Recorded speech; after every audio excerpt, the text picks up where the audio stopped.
Maraming nagtatanong sa social media at minsan may accusation pa na paano nyo nalaman na pera ang laman ng maleta? No? Ang sabi nila, baka iba ang laman yan. Maleta lang ang nakita nyo, hindi nyo naman nakita yung laman.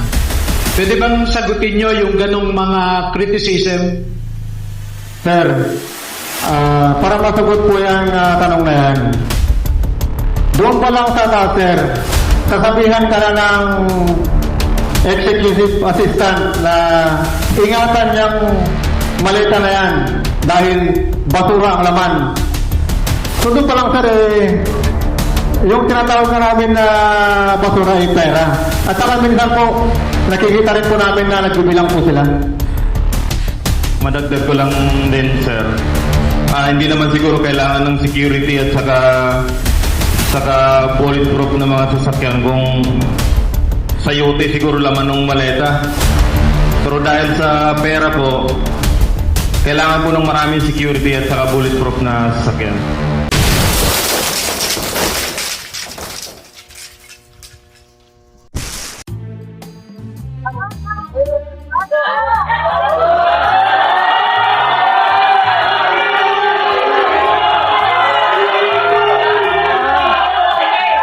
Sino magpapaliwanag dito?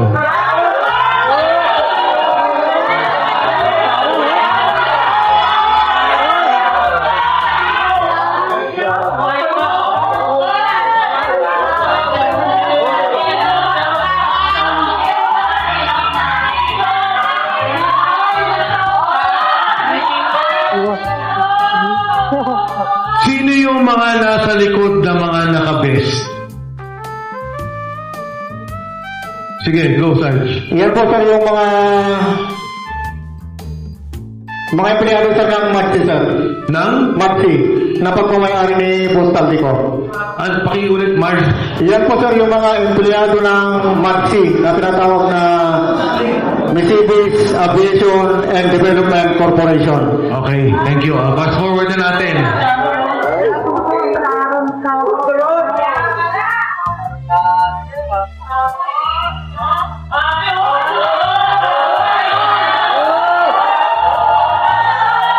Sinong kumuha? Sinong kumuha dito? Yan, sir, yung nung time na yun, sir, nagalaglag yan. At nasira yung zipper. Kaya nakikita nyo po, hindi po yan peke. Pera po yan. Etong particular na maletang to, ilan ang laman? Parang large ata to eh. Large, sir, nasa 50 to 70 million ang nilalaman ng sir pag large. Next.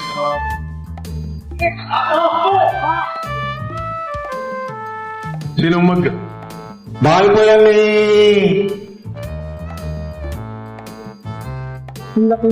Lolo. Bahay po, sir, ni ni Ma'am Kimbo, Stella Kimbo. Doon sa may Chirapura po, sa Quezon City po. Yan po yung nagdala kami ng siyam na malita na 8 large saka isang medium size. Kasama ko po dyan si Attorney Samuel Binbiyahe po. Stop Ako po yung secretary ni Ma'am Stella Kimbo po yung babae mo. Sir. So si Attorney Henry kay Congressman Saldico. Yan po si Attorney Samuel Binbiyahe po. Samuel Bembiyahe. Opo, sir. Staff ni Congressman Saldico. Opo, sir. Yan lang po, sir. To.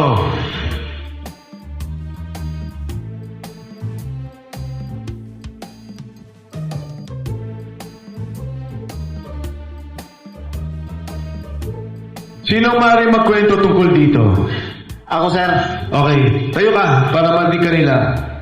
Bali, ako po yung gumawa ng video niyan, sir. Sa bahay po ni... Ano lang yung mic yan. Sa bahay po ni dating Speaker Martin Romualdez po, sir.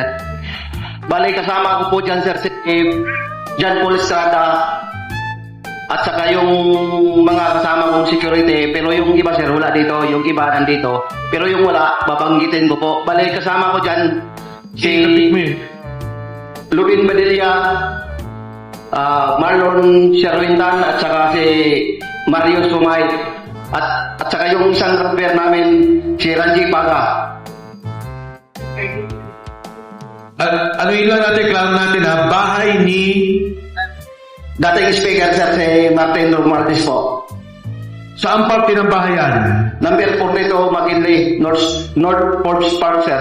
Okay, sino yung naka-asul? Si John Paul Estrada sir. Sino naman yung nakaitim? Bali yung pagdating namin dyan sir, yung kalbo sir, yung nakaiting. Nandyan ako sa sir nagantay sa bahay ni dating speaker.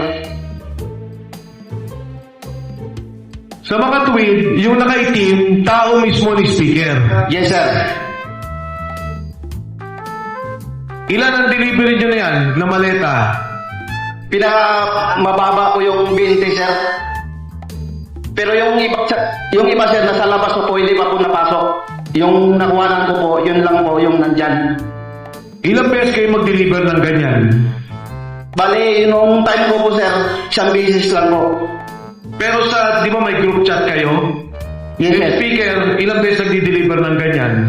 Bali, sa isang linggo sir, 3 beses or 4. Tapos ganyan na lang ang bilangan. Opo sir. May nagre-receive. Mayroon po sir, yung nakaitin sir, yung kalbo na yan sir. Ibig sabihin yung natanggap niya, paano malalaman? Bali, yung nakaitin sir at saka yung sipol, sila na po usap sir. Etong nakaitim at si Jan. Opo sir. Sino pang kasama dito? Bali, may pinirmahan po yan sir nung nakaitim sir si yung kausap ni Paul, John Paul. May receiving copy. Ito ho yung isang example ng video na napakahalaga. At nangyayari daw ho to, 3 beses ang linggo. So, siguro Sarge, kayo na magkwento. Go ahead. Sino yung dalawa? Nakasama dito.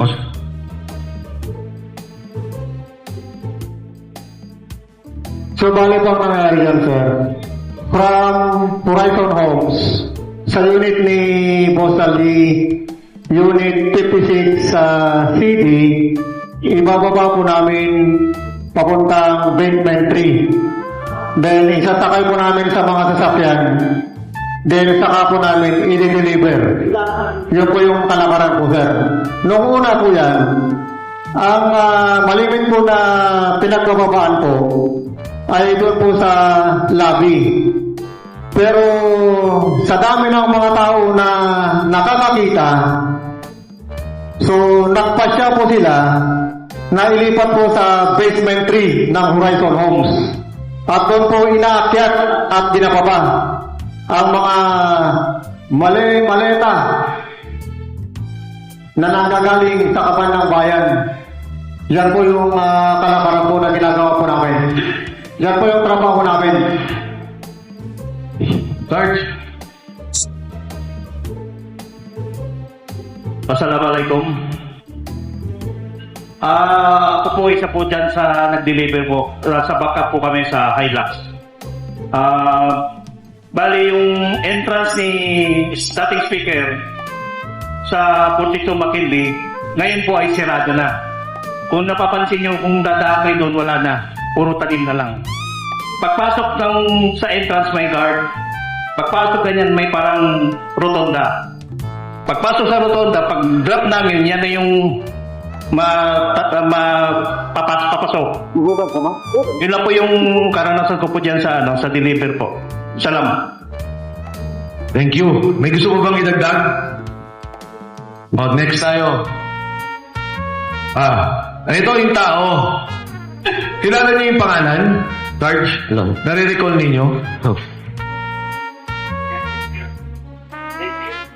Hindi po sir. Hindi ko po nakuha yung pangalan sir. Pero pag nakita mo siya, ma-identify mo. Yes sir. Tao siya ni speaker. Yes sir. Hindi siya military. Hindi po sir, civilian po. Next. Ano tong picture na to? Kanina to? Ako po yung kumayan sir sa Horizon po sir, sa Shangri-La, sa basement tray po. Yun po yung picture na yan sir na malita, yun po yung nasa video na po yun. Magkakasama sila. Okay. Maraming nagtatanong sa social media at minsan may accusation pa na paano nyo nalaman na pera ang laman ng maleta? No? Ang sabi nila, baka iba ang laman yan. Maleta lang ang nakita nyo, hindi nyo naman nakita yung laman. Pwede bang sagutin nyo yung ganong mga criticism? Sir, para masagot po yung tanong na yan, doon pa lang sa taas, sir, sasabihan ka na ng executive assistant na ingatan niyang maleta na yan dahil basura ang laman. So doon pa lang, sir, yung tinatawag na namin na basura ay pera. At saka minsan po, nakikita rin po namin na nagbibilang po sila. Madagdag ko lang din, sir. Hindi naman siguro kailangan ng security at saka bulletproof na mga sasakyan kung sayote siguro laman ng maleta. Pero dahil sa pera po, kailangan po ng maraming security at saka bulletproof na sasakyan. Okay, doon sa mga affidavit nyo, maging kay Sergeant Gotesa, kinikwento niya yung sa Valle Verde. Pwede bang ikwento niyo yung buong proseso ng delivery para lang malinaw? Yung nakakaalam nung nagiging buong proseso ng delivery, paano ba yung unang bilangan? Sige, go ahead. Sir, ano ko sa dyan, sir, nakasaksi ako isang visit. Kasama ko si Mark at saka dalawang security. Ngayon, si Mark lang nag-iisa. Sabi ko, Mark, ikaw lang mag-isa. Tulungan na kita magbilang. Mga ano lang sir, mga 8 malita. Tapos, dun sa loob ng Valle Verde, pumasok ako, tinulungan ko siya ng pagbilang. Madali lang yung pagbilang sir, yung 1M, naka-lastigo siya, nakatali. Yung pagbilang din by 1M. Sa isang malita sir, mga 40 to 50 ang ilalagay. Okay. So, sa Valle Verde, ang umpisa. Yes sir. Kapag may delivery doon sa Valle Verde, bibilangin muna ng mag-receive sila ni Mark Tiksay o kaya si John Paul Estrada. Pagkatapos noon, dadalhin sa Horizon Home. Yakyat doon sa 56 sa condo unit ni boss. Pagkatapos noon, mga ilang araw, bababa naman, i-deliver. Okay. Sige, go ahead. So, maliban doon sa, sir, from Valle Verde, mayroon din po, sir, minsan nanggagaling sa mga bangko.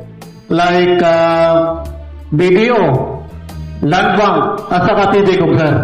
So, from sa mga bangko na yan, minsan, from bangko, dinadala sa opisina ng Sunwest Incorporated. Diyan sa may Tech-Type Building. Then, meron din pa nangyayari, from bangko, dinadala po mismo doon sa Horizon Homes, sa unit nila, Boss Salvico. So, ang ibig nyo sabihin, merong nagdadala ng pera sa Valle Verde. Tama? Yes, sir. Sino yung mga yun? May nare-recall ba kayo o may nagdadala lang? Ang naalala ko sir, yung natandaan ko yung... Hindi kailangan may pangalan. Kasi nung naalala ko, yung binanggit ni Orly, sabi niya si Congressman Eric Yap, nakita niya. Isa lang naman yung nabanggit niya, yung iba hindi daw niya kilala.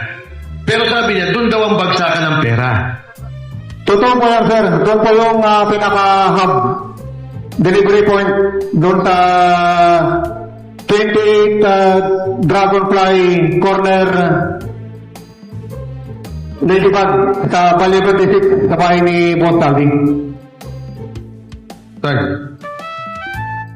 Sir, natandaan ko yung nag-deliver doon sa Valle Verde po, yung si Congressman Gardona po. Pero hindi siya deliver yung mga tao nila po. nag-deliver ng pera. Paano mo nalaman kay Kong Garjola? Kasi po, dati ako nakatrabaho doon, nakilala ko yung driver, tapos yung nag-deliver po doon. So okay, magmula Valle Verde, dadalhin sa Horizon. Binanggit mo bangko. Bangko. Yes, sir. Magkano yung mga withdrawal na yan? Minsan, sir, nag-withdraw kami ng mayroon minsan 2 maleta, 4 na maleta, 5 maleta, ganun po, sir. Tapos ka na? De, from there, from Horizon, deliver sa mga lugar. Tama? Yes, sir. Doon sa mga Horizon, mula sa bahay ni Saldico, kanino yung pinakamalaking delivery? Kay, sir, dating speaker, siguro, sir, 90% sir ng mga delivery sa kanya po yun. Ano sir, sir, na-experience ko din dito sa nag-pick up kami ng pera sa Land Bank, Pasig City Hall. Nag-pick up po kami dyan ng 25 malita, puro large. Nag-antay pa nga kami ng dyan, na higit 2 oras. Inantay namin yung 2 armored car. Noong Marso 28, 2025, ang kasama ko noon, si Joshua Cano, yung iilibos, tapos si Bernard Toby, saka si Master Lupian. Sinabi ko pa nga sa kanila na baka maplat tayo kasi parang bibigay na yung gulong. At 25 malita pinagkasya namin sa van na hawak ko. Ang plate number nun, NHN 8729. Dinala namin sa bahay ni Boss sa Valle Verde. Yun lang po.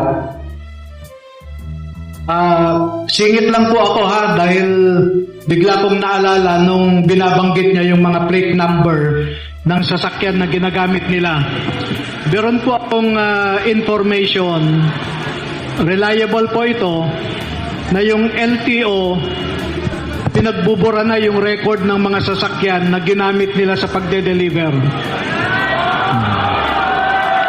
At kilala ko po kung sino yung nagpasimuno para burahin ang records ng mga sasakyan na ito. Balang araw ay mananagot din siya. Okay? So, balik natin doon sa picture, no? Yung kanina, ayan. Ano to? Dami ah.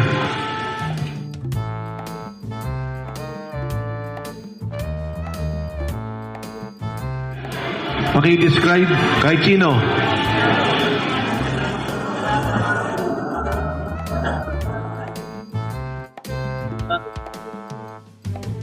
Yan po yung isang bahagi po ng pagbibilang po ng pera, sir, sa office po ng SunWest Corporation po. Saan tong office na to? Sa Tectite po, sa may Ortigas. Hindi to Valle Verde. Hindi po, sir. Hindi. Next.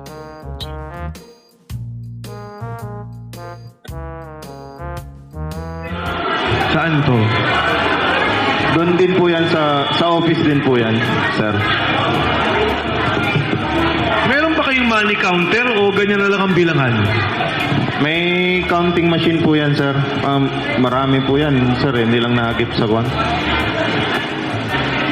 Pero minsan, sir, ang kwan kasi niyan, sir, per bundle po, 1 milyon na po yun. Bundle-bundle na po yung bilang, sir. Eto, tanong lang, may mga oras ba na nababawasan yung pera sa pag-deliver sa inyo? Pag-deliver ninyo? Kunyari, magre-reklamo kay Mark o kay Paul, kulang.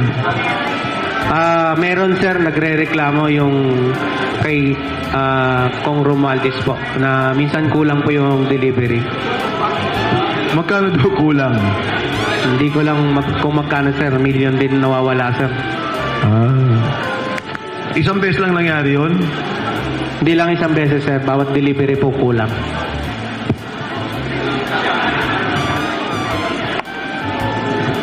Pero sir, di kami kumuha nun Oo nga, hindi oo nga. nagbibilang. Oo nga. Paldo sana kami ngayon sir. Ayan, saan to? Tick-tight office din yan, sir. Tick-tight pa rin. Yes, sir. Yan yung mga pera na galing bangko, dinadala dyan sa Tick-tight, dinadala sa Horizon Home, sir, at saka dinideliver sa iba't ibang official na mga gobyerno, sir. Next.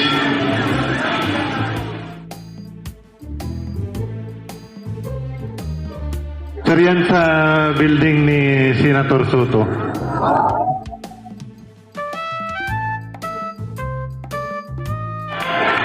Bali, ako yung advance team kami dyan, sir. Kasama ko yan si Badilla. Si Loben Badilla. Sino tong kinuna mo ng litrato? Ako yan, sir, nagawa. Ah, Kasi yung nag-advance kami dyan, bali, pinipicturean ko, sinisend ko sa Viber group namin para ma-inform yung tropa na aboard na kami, sir. next.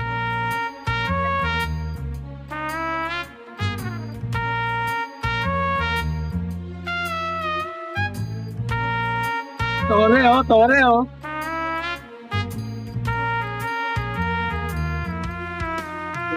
Sir, Kayo ka, Sarge. Pakinggan po natin mga kasama. noong time po na lumabas si Taporli po, Gutesa, I think September 20. Teka, Sarge, teka. Quiet lang po para malinaw na marinig natin. Sarge, sige, go ahead. Ito po yung time na yung lumabas na po si Taporli Gutesa, September 25, 2025. Inumpisahan na kaming 24. Inumpisahan na po kaming kausapin ni General Torre po para bigyan po ng mga offer po, katulad po nung cellphone po. Ito po yung cellphone na nakuha ko. Tapos binigyan rin po kami ng 50,000 po para kapalit po doon sa affidavit na magpapatunay po na papasinungalingan namin yung mga pahayag po ni Taporli Gutesa po. Bali yung 50,000 bayad po sa amin for disturbance fee po na sinasabi niya po. Yan po yung patunay na pumunta po kami sa Raffles, doon po sa office niya. Sa Raffles, Makati po. Office ni General Torre o ni Saldico? Unit po ni boss, ginagawa niya pong office po. Kasi nandun rin po yung secretary niya po, si Analisa Gaspar po. Sir. Secretary Nino. Ni General Torre po. So nag-o-office siya sa unit ni Congressman Saldico. No, sir. Parang ginamit lang yan, sir, na pang-establishment namin na kakausapin kami, sir.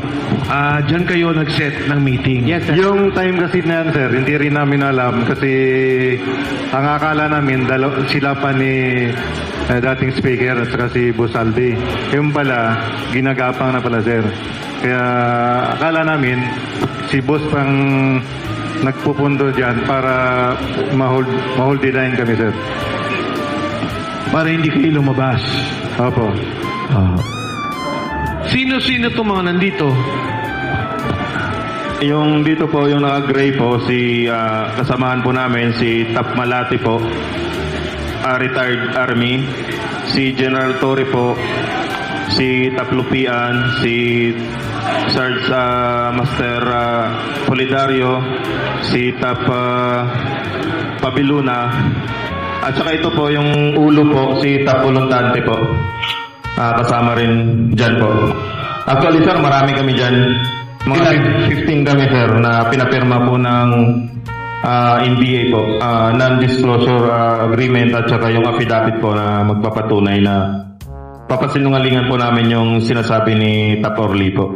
So nagkaroon kayo ng isa lang na affidavit para sabihin nagsisinungaling si Orly Gutesa. Individual yun, sir. Kaya nga, individual affidavit, pero yung affidavit, ang sinasabi lang, nagsisinungaling si Orly Gutesa. Tama? Opo, sir, tama. Tama po, sir, tama. Okay. Matanong ko lang, bakit ang posing nyo nakaganyan? Eh yung time na inaamo niya si sir, base ng boxing. Kaya ganyan ang posing nyo. Yes sir. Next.